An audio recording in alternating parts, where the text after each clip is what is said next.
to 15K a month is all conviction. There was no seeking to understand the prospect. It was just pushing. It was straight inputs. Just wham, bam, thank you, ma'am. Just like, kind of like, because it's got to be hard for you. I mean, you're 20, 23. You get on there with somebody my age in their 40s, they're like, who's this 20-year-old kid? Like, does he really know what he's doing? It's kind of funny because a lot of people don't understand. What is a good connection question that you learned from going through the training? And then how do your prospects react to that?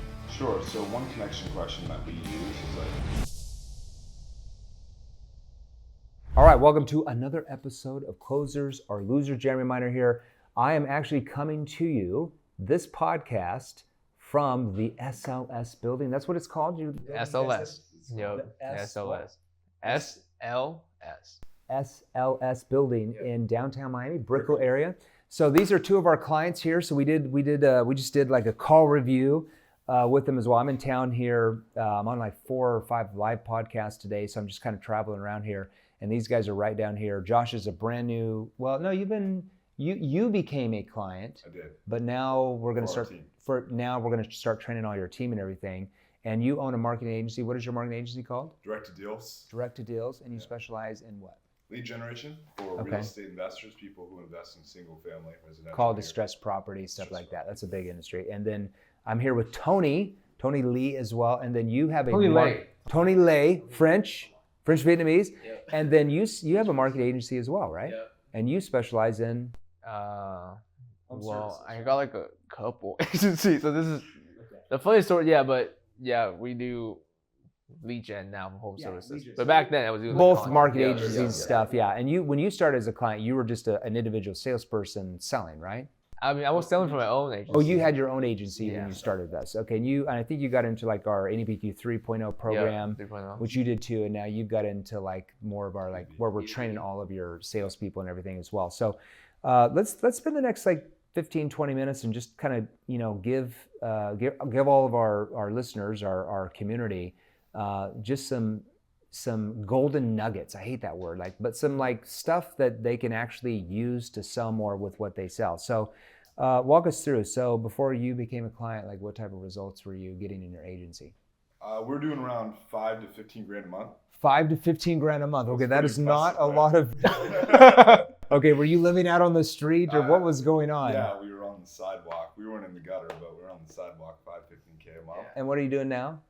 210. 210. All right, so 15 grand a month to 210, and that was just you going through the training. Now your salespeople are going to start going through the training, so we should be able to take you from 200 grand to multiple 7 figures a month, pretty much. What about you, sir? What were you doing before NBQ?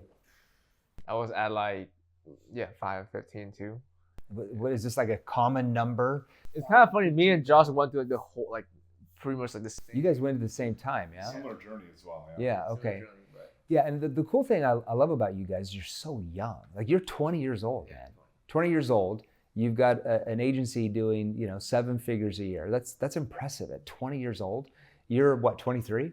You're the old guy, the old 23-year-old, doing $2.5-3 million a year, and your salespeople aren't even trained yet. They're converting at 15 or 20%, but once we train them, it should be like well over 50%. Yeah, because you guys' marketing agencies are great. You just, your salespeople have to learn how to actually communicate and sell now. So, so how did you, before NEPQ, how did your prospects treat you when you were on the phone? Walk me through, because you're really good at generating leads. You're creative, you know what to do, but what type of resistance were you getting? What was going on? 5 to 15K a month, it was all conviction.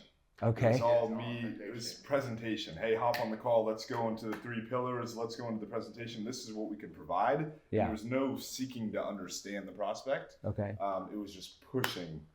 It was straight inputs. Just wham, bam, thank you, ma'am. Just you got a problem. Oh, here's how we solve it. And then what would you get? A bunch of objections at the end? Of course. Yeah. And it was just a dogfight.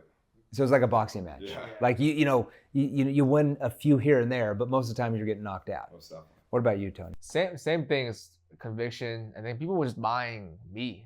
It wasn't they just liked it. Well, huh? Yeah, they like me, so they just kind of this kid's cool. He's young. He's trying to make it. He's trying to make some money. I hope he figures it out. How do prospects treat you guys now? I mean, I know you're not on the phones anymore because your agency's gotten bigger and stuff, but how did, like when you, before you even got salespeople and you started like scaling, when you're just doing the calls, like what did you notice that how the prospects would view you, treat you? So much more authority. You're the expert, right? They look to you. And if you're able to have that frame and really just understand their situation, you can mold a solution around what they're actually dealing with. Yeah, because you make it unique to their unique situation. That's why I always say, like, your prospects will always buy from the company or the salesperson who they feel understands their unique situation the most. Even if you charge more, if they feel like you understand their unique situation the most, they will always feel you get them the best result because you understand them the best. Yeah. What about you? Same thing. Yeah, they treat me like more of an expert. Like I don't get people. Because it's got to be hard for you guys. I mean, you're 23. You get on there with somebody my age in their 40s. They're like, who's this 20-year-old kid? Like, does he really know what he's doing? Yeah, no. Okay. So that's the biggest thing. And then like, I don't get people like interrupting me as much, like asking me, so what's the price? Like, okay, like stop the question, you know? Like, enough of the questions. Just tell me what it's going to cost in 10 minutes. That's a triggered reaction based off Yeah. tonality. The tonality being off. Yeah, for sure. No, for sure. Okay, so let's give everybody some tactical skills, because that's why they listen. That's why they watch us here. What's Josh? What's maybe a good, connection question, NPQ connection question that, I know we're about to train your team, so that we just did a car review. I don't think they know some of that, but what is a good connection question that you learned from going through the training, and then how do your prospects react to that? Sure. So one connection question that we use is like, what kind of, I guess, grabbed your attention to, possibly, hop on a call with us to solve XYZ? So the situation. So, and I would, because we have all thousands of scripts from every industry at this point, but for your industry, it's like, so, hey, when you were talking, let's say they were talking with an SDR first before they're talking with the account manager, the closer that you have. So, hey, when you were talking with Josh, like, what was it that you guys kind of went over that, caused you to want to look into this further? Yeah. See, I'm like verbal pacing that out, that caused you to, want to look into this further. I'm still neutral there. I can't be assumptive in the first 30 or 45 seconds of that conversation because I don't have much trust or credibility. I've got to build that gap. What about you, Tony? What's a good connection question that you might have? What call your attention is a pretty good one. I do, like, I guess if I'm outbounding a lead from like a long time ago, like, hey, have you guys found what you guys looking for? Yeah, still looking. Like, oh yeah, I'm still looking. Cool. Like, what's it you're looking for specifically when it comes to X? Yeah, when it comes to like the end result, right? Yeah. So what are you actually looking for as far as like, maybe getting a better type of lead? Because, with marketing agencies, you're not selling them leads. You're selling them the results of what the leads do for them, which is to get them more sales so they can scale their company. That's what you're selling, right? Not the leads itself. What about a situation question? What's maybe a good situation? Because there's other connection questions you have to ask for your industry as well. But what's maybe a good situation question that you've learned from the training that's causes you and the prospect to really start to understand their situation maybe better, a lot better? Really basic questions we use in the situation phase. And I think in the connecting, we usually ask, what caught your attention on the advertisement originally? Yeah. Now, do they see an ad from you? They do. So, because typically, if it's more, I don't want to call you an influencer, but if they see an ad from you, so hey, how long have you been? Now, do they follow you? Yeah. How long have you actually been following Josh for? Oh, for 6 months. And where do you follow him at? Oh, you follow him Instagram. See, with that tells me something different than if they're like, oh, I just saw his ad this morning. I don't know who he is. Yeah. That tells me I've got to do a lot more work building legitimacy than if they've been following you for 2 months. But I wouldn't know that unless I asked. Yeah. And I want to ask what platform, in your case, they're following you on, because you might have different content on different platforms, right? Yeah. See what I mean? So those are good connection questions. What about you? What's a good situation question that you might have? Like how you guys are getting leads at the moment? Yeah, and then how long we've been doing that current for? situation. You're finding out what their real situation. So walk me through. How do you guys generate? Walk me through. How do you generate new leads and clients? So I have more context. And they start telling you, and then based off that, you can chunk it down to like how many leads, how many clients, the conversion rate, how many clients, conversion rates. See, when you do all that, and you get very specific. You don't say, oh, well, how many sales do you make a month? It's just too vague. Okay, so I'm not understanding. Like you're getting 100 leads a day, and how many of those actually book? Okay, so you're getting 20 booked calls a day, And then how many of those actually like convert? Oh, only about 3? So what's in your mind, what's causing you to only be able to convert 3 out of the 20? See, now they're like, oh, the leads are just bad, right? Or whatever. See, I'm getting them to really focus. It's kind of funny because I know we just talk about like how the situation faces for them to also understand the situation. A lot of people don't understand. They just think like if they're making money, they just know. I mean, like what's just making money? Like I'm not too sure. But okay, let's look at it together. Like 100 leads, like how many call, how many?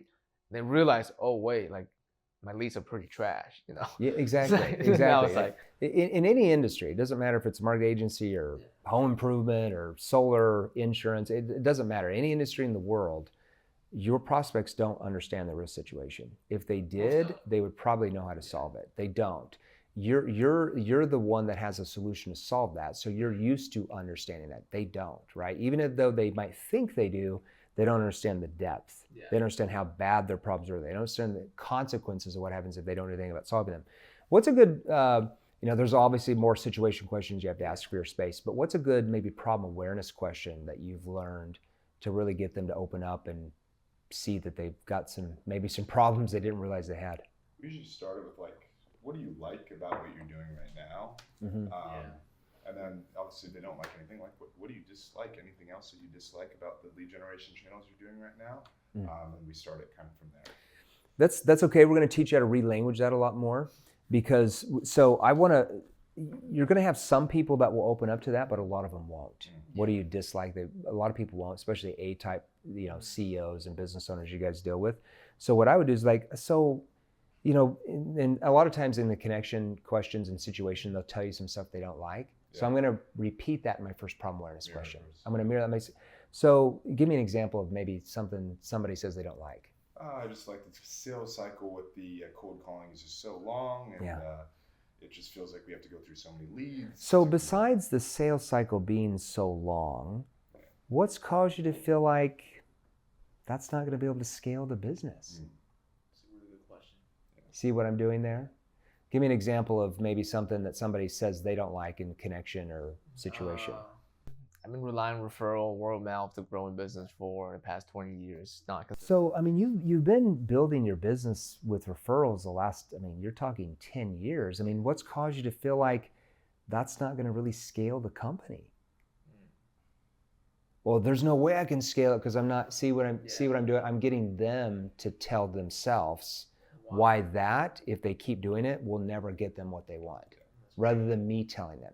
It's far more powerful than like, what do you dislike?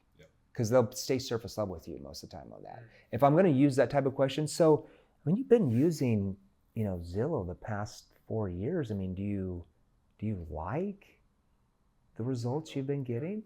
See, I've got to ask that far more skeptically with my tone, but that first question I gave you, it's going to open them up more than even that. Does that make sense? And then you got to clarify and probe. There's other questions you have to ask in that stage. What about solution awareness question? What's a good question that you might have learned that gets them to start seeing what the future looks like when the problems are solved, when they get what they want? Well, just simple, right? So you should ask like, well, let's say I get there, they want to be at, let's say 100K a month, whatever. Okay, so they're small business, So they want to get to 100 really grand small a month. business. Yeah. And I'm like, okay, like, Freelancer. so when you add 100K a month, like, how would things be different? And they would tell me. So let's say that we're able to help get you up to this $100,000 a month range, which we have clients in your space that we're able to get a lot more than that. But let's just, we can only help you to get to that level. How do you see it being? I don't know, like how do you see your life being maybe different than it is now? See, I'm verbal pacing that out. A lot better. Like where I'm acting like I'm thinking about what I'm asking. That communicates you're not contrived, it's not like a scripted question. You're like your conversation, and that causes them to internalize that more. You see what I mean? You learned something today, Tony. Even though you're crushing it, you learn something new every day, right? What about there's other solution awareness questions you have to ask too, but what about a consequence question? What kind of consequence questions you're using? We usually start with just like a simple, what if you don't? Mm-hmm. Obviously, with slowing down with the tonality, Mm. and then we'll double down on it and kind of stay in the pocket. At least what I tell my guys is like, well, what if you aren't able to kind of find a solution to solve X, Y, Z, and more? What if you don't do anything about this and you keep getting these low quality leads and your salespeople keep quitting? So you have to start off with more of a challenging tone, because at the end of solution awareness questions, you're going to get them on this high emotional state where they see and feel what their future looks like. You want to rip that away from them where they defend themselves on why they have to change. So it's almost like I'm pushing them away a little bit to like pull me way back in. Does that make sense? Like I'm not trying to pull them in, they're pulling me in. See, that's when you learn how to get the prospect to do all the work, because who has the problems, the prospect or you? The prospect has the problems, not you. You're the one that has the solution to solve those. So you shouldn't be qualifying to them, they should be qualifying to you. You see what I mean? Yeah. So I want to start off skeptic, like in a more of a challenging tone, and end with a concern. Okay, but on the flip side, I mean, you certainly sound motivated, but what happens if you don't do anything about this? See, you don't do anything about this. Like I'm putting there, you don't do anything about this, and you keep getting these leads that your salespeople can't even get a hold of, and then all of a sudden, like you mentioned, they're quitting their job, going over to XYZ competitor. I mean, what would happen to your company? I mean, at that point. And I lower my tone into a concern tone. Challenging tone to raise the emotion, and then lower the concern tone, because like I said, your tone is how they interpret the intention behind the questions you're asking. So if they feel like I'm concerned for them, then they like, oh, I don't want that to happen. Well, I mean, I don't know. I mean, depending on their tone, I might even come back and say, I mean, you certainly sound motivated, but I mean, for you, why look at doing this now? I mean, why not push it down the road like, unsuccessful companies would? Well, see, I'm repeating the negative. Push it down the road like unsuccessful companies. They don't want to be an unsuccessful company. Well, the reason why we've got to do it now is see how their questions trigger urgency in their mind of why they need to change now. And it's coming from their mind, not yours. You're just facilitating that. You guys learn something new every day? No, that's great. Those are great questions. And then we won't talk about presentation, but what about commitment stage? What's a good commitment question you ask to get them to commit to take the next step and purchase and get the problem solved and get what they want? I think, like, you feel like this is the answer for you? Do you feel like this could be the answer for you? I say, yeah, and they're like, Why do you feel like it is though? See, probing question. And what does that do? How does the prospect react? start selling themselves. Well, because you guys have this, and that. Well, that's typically why people come to us, for sure. But what specific aspects do you feel like are really going to scale you to $10 million a year the most? And you repeat back whatever they want. You see what I mean? Yeah. Any words of advice you'd give to, I mean, you guys are so young.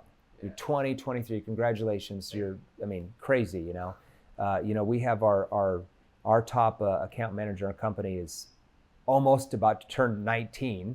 And the dude makes like $700,000 this last year in commissions. And he's always like, I need to make $100,000 a month. I'm like, bro, you're 18, almost 19. You're doing really well financially. You're going to be good. You're still learning. What's the biggest thing you guys want to learn here in the next 12 months, sales-wise? And why, Tony? I think for me is just understand a little bit more, like, why do people say certain things? Like, if a prospect say something that's beliefs around that. Yeah. So if I can understand that.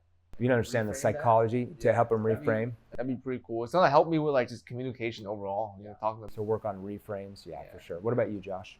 I think the biggest thing for me sales-wise is learning how to be a better sales manager, or at least putting one in place. Yeah. But also, if I do put one in place, it needs to be into a system that already works, so they don't have to rebuild so they don't fail. Exactly. Yeah.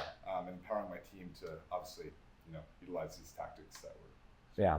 Well, tactics, I love that. Techniques, I love that. That's good. All right, so hopefully that helped you guys today. Wanted just to do this little podcast here from your guys' place. I love the place. I love the views. You got the whole ocean out there. No, is that the bay or is that the ocean? It's the ocean. That's the ocean. Yeah. Thanks to Holy cow. Thanks to NEPQ, you rich guys living in these penthouses up here. Year, we'll be on the water. You guys, so now they're going to be the next, you're like one level back from the ocean. Now you're going to be on the front level. We just Next, you're gonna do another podcast in a different background in the ocean. That's gonna be amazing.